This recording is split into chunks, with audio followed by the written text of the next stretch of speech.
The good people in Chattanooga have gone wild. Absolutely wild. Neil Pinkston, our county prosecutor, is going after the taxpayer watchdog of Hamilton County Commission, that is Commissioner Tim Boyd. In Bradley County, police officers are offended and terrorized by a man who is an African-American, Terrell Parks, who is filming what Mr. Parks believes is a pending arrest of one of his friends and compatriots at a gas station.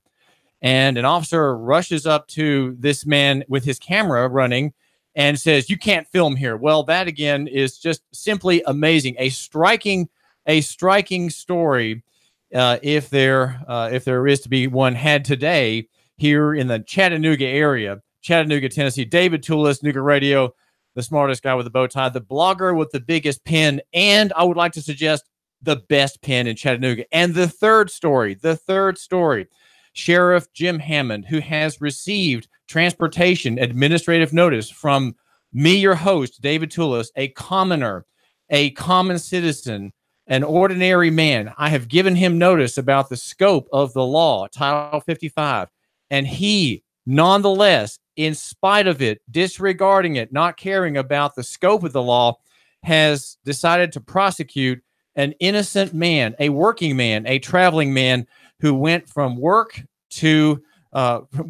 to work, goes from home to work, travels to the store, takes his wife, Daisy, and his two small children to church, does family necessaries, and he is arrested and charged with a charge that cannot be applied to him. It cannot be applied to him because Mr. Rudy Soto Rodriguez of 7602 Lee Crest Lane in Hickson cannot be involved in transportation unless he is carrying goods or people for profit and or for hire. That is the only way you can fall under the purview, the scope of the transportation statute, which is Title 55, also called the driver's license statute. He's being charged with driving without a license.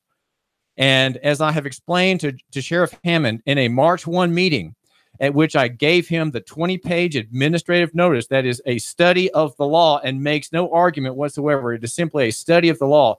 I told Sheriff Hammond, "Sir, you are limited in your authority. You cannot arrest people." Effectively, is what the notice says. You cannot arrest people outside the scope of this law. And then I asked him a week later by correspondence through Matt Lee, his PIO, his public information officer, the seven questions I asked him. And in the end, Sheriff Hammond has really, to bring about a local-centric, local economy, Nooga-centric, county-centric reform here in Hamilton County, he has to ask one question, okay? And that is, his deputy, when they encounter Rudy Soto Rodriguez on the road in his car, that deputy, since he is the agent of the principal is the sheriff, and the agent is bound by the same notice that the principal is, the agent should have asked Rudy Soto Rodriguez the following question: "Sir, are you using this car or this truck for hire and for profit in commerce?" And if Rudy had said, "No, I'm just going to work," he is in the contracting field. He is a tradesman and a carpenter contractor type person. If he had said, "No, I'm just going to work," then the deputy would have no other choice than to say, "You are free to leave, sir. Just be mindful of the speed signs. They are intended for your safety and benefit. They are advisory to you. I strongly urge you to follow them for your own safety and the safety of other people's." That would be a little speech that he could give, urging this person not subject to the transportation statute to obey voluntarily the speed postings as a public risk reduction benefit.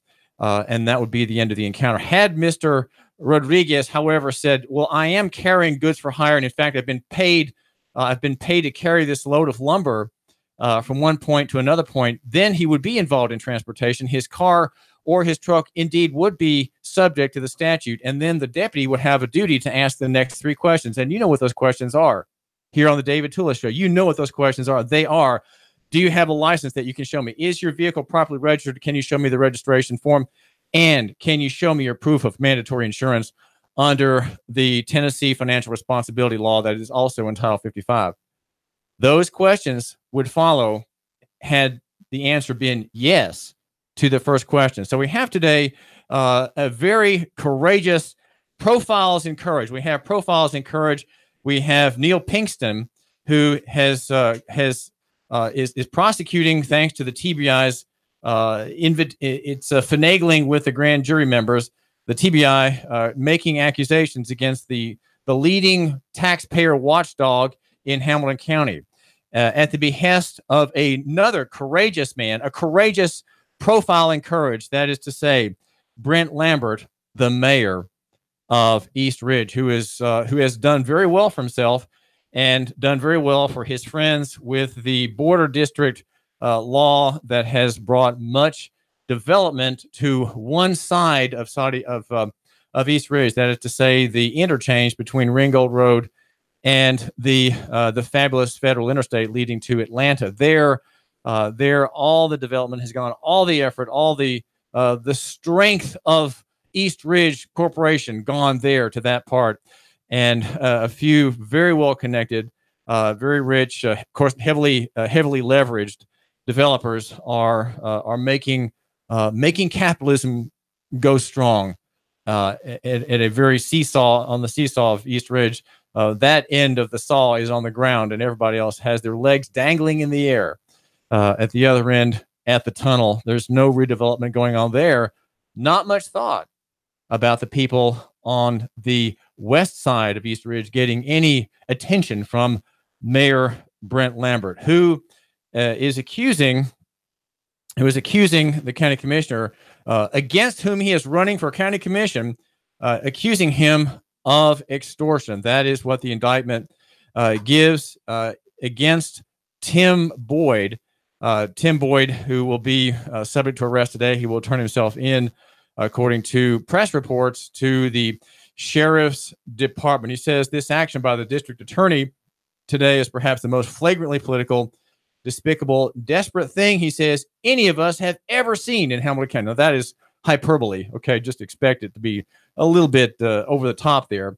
He is writing at in that press release in the heat of the moment, and in the, you might say, the desperation, the sense of desperation anyone has whenever he encounters an indictment or a traffic arrest or what have you. These are all moments of great sensation. Let's say great feeling, great warmth of feeling that Tim Boyd had in making that comment. It is, nonetheless, it may not be the most flagrantly political, but it certainly is. It is, I would suggest, it is political to some extent. Maybe less than he thinks, but it is political to some extent. It reeks, he says, of politics, and is exactly the kind of government overreach that voters are sick and tired of. I welcome all the facts around Mr. Lambert's charges and will take my case for re-election to the voters in District 8. We're hearing Tim Boyd here in his statement, reposted at several news sites here in Chattanooga. The facts about Mr. Lambert's taking money from Exit 1 developers, putting it into his campaign account, and then putting it in his pocket are well known. They were public before I talked with Mr. Lambert, and I used these facts in a mailer to votes this week.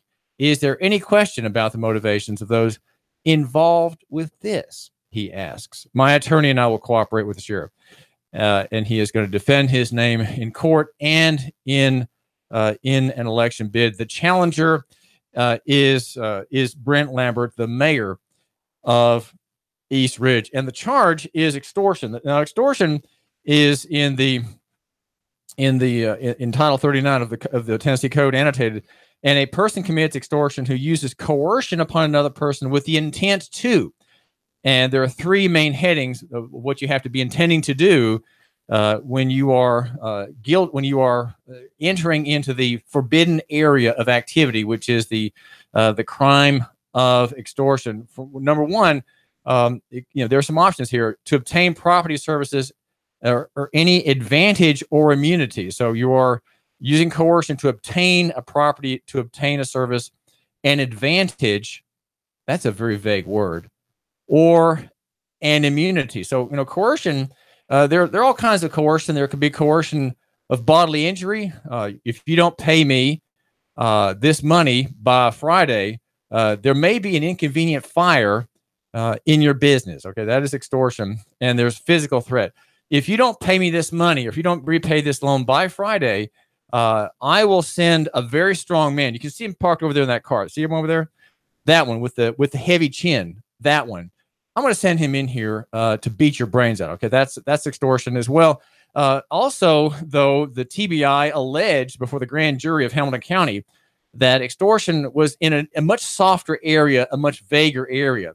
And it could have been something like this. Well, if you run for this office that I'm holding, I will publish this information. Okay, that could be the nature of what the TBI alleged. In other words, Tim Boyd would be releasing information that was already public, and in some way, or containing some element that perhaps was not public, and then using it to press Brent Lambert to not run, right? To be happy as the mayor of East Ridge, which apparently he's not happy to be there, though the voters were at least happy one time enough to elect him to that office. The second thing in the extortion statute is that you restrict unlawfully another person's freedom of action. So again, the question here is unlawfully. What is that defined to be? And freedom of action, again, you're impinging upon someone's free movement, and you're trying to do it unlawfully. Okay, again, that's kind of vague. I'd say it's vague there. And then part 3 is divided into 3 parts. So there are 3 main elements of what extortion is: when you use coercion upon another person, and then the third one, as I say, has three parts: to impair any entity from the free exercise or enjoyment of any right or privilege secured by the Constitution of Tennessee, the United States Constitution, or the laws of the state, in an effort. Now, here, listen to this: in an effort to obtain something of value for any entity. So you're to gain a value for one entity, you impair from the exercise of some right the action of some other entity. Again, that's also rather vague. And Part B says, for the purposes of this section, something of value includes, but is not limited to, a neutrality agreement, card check agreement, recognition, or any or other objective of a corporate campaign. That would be a kind of an advertising, kind of an advertising dispute. And for purposes of this section, corporate campaign means any organized effort to unlawfully bring pressure on an entity other than through collective bargaining or any other activity protected by federal law. These 3 on point 3, I think, are not really in view I'm guessing are not in view in the TBI's allegations made by Brent Lambert, the mayor of East Ridge, running for county commission. And here, Brent Lambert perhaps did not want this to go this far. But whenever you start filing administrative claims in the way of a complaint and a grievance, those things take a life of their own. They take a life of their own, just as I suspect administrative notice on the transportation issue will have and is taking and will take at some point a life of its own. And now Tim Boyd, according to the statute, has a defense mentioned here in the law. It says it is an affirmative defense to the prosecution of for extortion that the person reasonably claimed appropriate restitution or appropriate indemnification for harm done or appropriate compensation for property or lawful services. It is a felony. And we have the taxpayer watchdog in Hamilton County being indicted by the grand jury. Now, county grand juries are not quite as docile and compliant as federal grand juries, which, as the cliche will hold it, are prone to indict a ham sandwich. Right? It's an ancient cliche, and it hardly means anything anymore. You may have heard it so many times. I've heard it much of my life about solicitous grand juries on the federal side that really have no discretion and are mere putty in the hands of the prosecutor. Now, the second case that we've mentioned in our newscast this morning is about a man who Terrell Parks, who understands a friend of his to be under arrest at a gas station near the fuel pumps, and he holds his camera up and begins to film the encounter. As he approaches, an officer strides, I wouldn't say rushes, as I had said earlier, he strides toward the camera and says, "You can't film here." Now, this is a serious problem. I would say it is a serious violation of a man's rights to film in public. You, my listener, have a right to film in public. You can be there with your camera, and you can take a photograph of anything, okay, period, anything at all in public. You, my listener, have a right to photograph. And I don't have, as a member of the press, any less right than you. And that was a point I made when I was told by the county clerk's office that I could not make a Facebook video as I was in looking at the lines there in the county clerk's office off of Bonnie Oaks. And I got them to realize that they couldn't say no to me. They just couldn't say no. And so to solve their dilemma, because I was saying, are you going to arrest me if I do that? Because they were realizing that they were going to have to arrest me for exercising a First Amendment protected right in a public place. They realized that they couldn't do that. So the compromise was to have an announcement made that there's a man from the press who's going to be making a video on Facebook. And if you don't want to be in it, just turn your head. A totally needless thing in an age where even the poor people have smartphones. Even the poorest people have regular cell phones. And we are all members of the media. And that is what I would like you to think about. You, my listener, are a member of the media. And the number is 800-8949, 800-8949, 800-8949. You are a member of the media. And this is David Toulis, the smartest guy with a bow tie, and the blogger with the biggest pen, yournews.com, brought to you by yournews.com. Yournews.com, also by Nuganomics, the website for the man who matters, and therefore not popular in Chattanooga. Though it's written for Chattanooga, it is intended to bring about reforms in Chattanooga by exploring the deep state operations all around us and their manifestations here in Chattanooga. So Terrell Parks is right to run his camera. He is absolutely right to do it. And we are reading at TV9. If you go to our Facebook page, you can see the link there. I believe it's TV9. The Terrell Parks video, you can see the few minutes of it that are available. The camera was shut off. He was interrupted in a First Amendment protected activity. And without authority, it is being done outside of authority, and it subjects Bradley County to litigation and that officer to oppression. There is an oppression statute in Tennessee, a very good one. And these officers need to be notified that we have these rights. And that's what notice is, by the way, public officials receiving administrative notice from the likes of me, David Toulis, your host. I'm thinking about administrative notice. And now we have another badge of courage, a profile in courage today. And that is Sheriff Jim Hammond and a deputy who a few days ago arrested a working man, a man who's been in the country for 13 years, a very hard-working family man named Rudy Soto Rodriguez.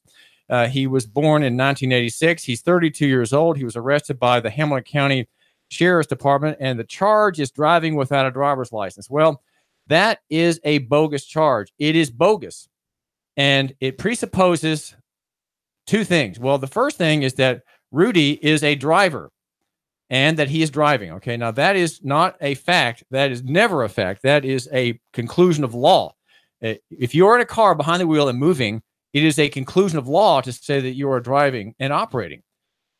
You're not necessarily doing that. You are using a car in travel. Now, if you're doing that activity of using that car in travel or that pickup truck in travel, and you are involved in a commercial relationship with someone to carry goods or people for hire and for profit, then suddenly, if that's the case, suddenly you are involved in transportation. Transportation is regulable. Transportation is subject to regulation, oversight, control, and taxation and licensure by the state government. Why? Because there's a public interest in it. There is a public interest in that for the safety, health, and welfare of everybody on the road and everybody near a road. For their health, safety, and welfare, transportation is regulated, but not travel. Now, the high court in Nashville says that that's not true. Governor Haslam implies by his prosecutions of free travelers that that's not true. The General Assembly doesn't really care about this issue one way or the other. It's not there to defend your rights at all and hasn't been for decades. But the way the law is written and many court cases, many opinions and rulings about abuses on the roads and the distinction between transportation and travel is unmistakable. It's unmistakable, even though the Tennessee Court of Appeals and the high court are engaging in a legal fiction that says travel is nothing but the movement of one's domicile from one state to another. That's all that travel is. Nothing else is travel. That's simply not true. And I want you to understand this issue because your children are involved in this, and innocent people are being arrested and prosecuted time and again every day. In the arrest report for Hamilton County, you will see people being charged under the transportation statute. And you look at them, they're not business people. They're not involved in transportation for hire at all. And Sheriff Hammond has been warned about this by the law itself, by the law speaking to him through administrative notice. This is David Toulis.